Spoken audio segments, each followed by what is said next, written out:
Assalamualaikum warahmatullahi wabarakatuh.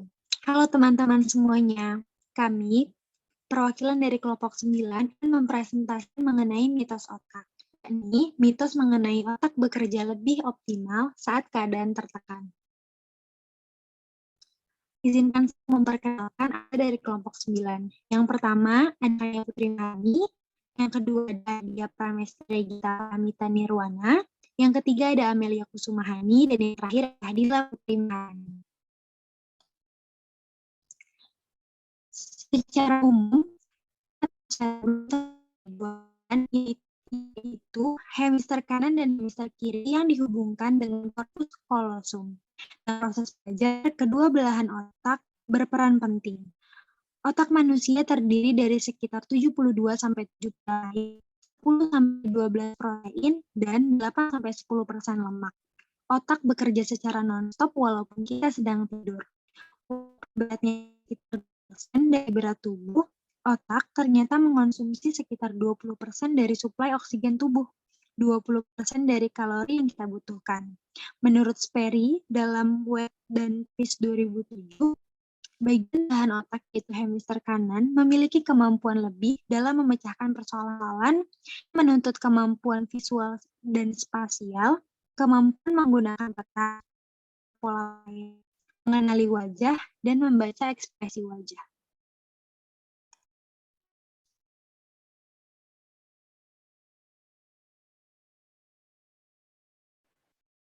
Mitosnya, banyak yang beranggapan ketika seseorang dalam keadaan tertekan, kita menjadi lebih kreatif dan otak menjadi lebih lancar untuk berpikir. Misalnya saja saat kita dikejar deadline, atau saat mengerjakan tugas yang dekat dengan tenggat waktu. Kita menjadi lebih kreatif dan lebih cepat selesai dalam mengerjakan pekerjaan tersebut, dan cenderung lebih fokus dalam mengerjakan tugas tersebut. Faktanya, anggapan tersebut adalah salah besar, karena hal ini hanyalah sugesti pribadi saja. Seperti seseorang tersebut telah memposisikan dirinya berada di tekanan yang berujung stres. Sebenarnya memberikan tekanan pada otak akan menimbulkan efek negatif bagi diri kita sendiri, yaitu bisa menimbulkan stres. Ketika seseorang dalam keadaan tertekan dan stres, tubuh akan bereaksi dengan memproduksi hormon kortisol dan adrenalin yang akan memenuhi otak.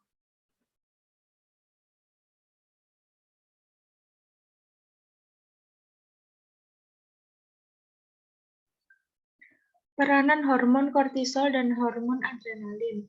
Hormon kortisol sangat berperan penting karena merupakan hormon utama dalam merespon stres. Hormon kortisol merestorasi keseimbangan otak setelah kejadian yang memunculkan rasa stres tersebut. Sedangkan hormon adrenalin memberikan efek seperti detak jantung lebih cepat dan aliran darah meningkat ketika kita sedang dalam keadaan tertekan.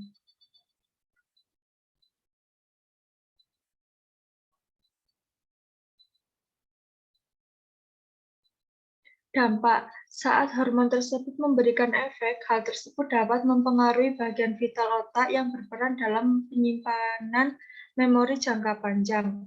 Dampak akumulatif dari reaksi ini sangat tidak baik karena disinyalir bisa mematikan sel otak seseorang. Dalam keadaan stres atau tertekan, maka otak akan bereaksi dengan menghambat transmisi informasi yang bersifat simultan.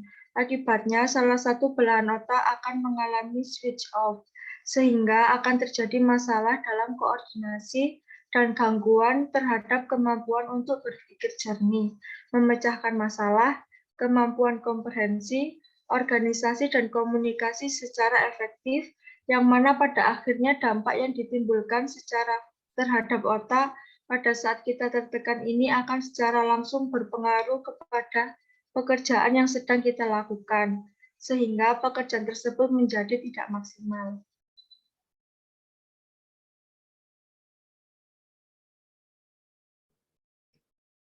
Dampak lainnya yaitu, dalam keadaan stres, batang otak adalah fokus aktivitas otak dan berfungsi untuk survival atau tendon gut reflex bila kita menghadapi bahaya. Refleks ini bisa terkunci atau terhambat oleh lingkungan dan stres, emosi seperti tekanan pekerjaan, dan ujian serta menghambat akses ke memori atau sistem limbik dan kemampuan berpikir atau neokorteks. Dampak lainnya yang ditimbulkan adalah munculnya kecemasan, gangguan tidur, dan juga gangguan makan.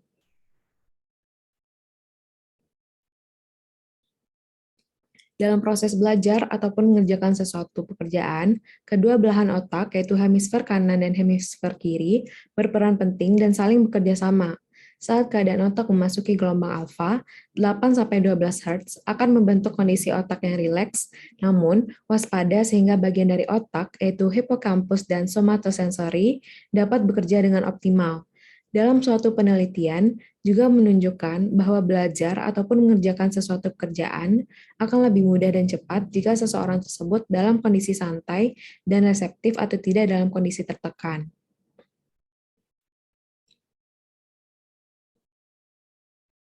Maka dari itu, ada beberapa upaya dan cara agar otak lebih optimal.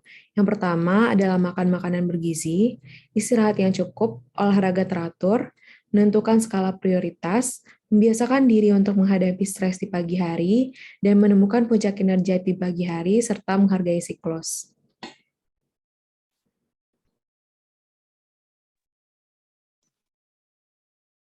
Baik, demikian yang dapat kami sampaikan. Mohon maaf atas kekurangan dan kesalahan. Atas perhatiannya kami ucapkan terima kasih. Wassalamualaikum warahmatullahi wabarakatuh.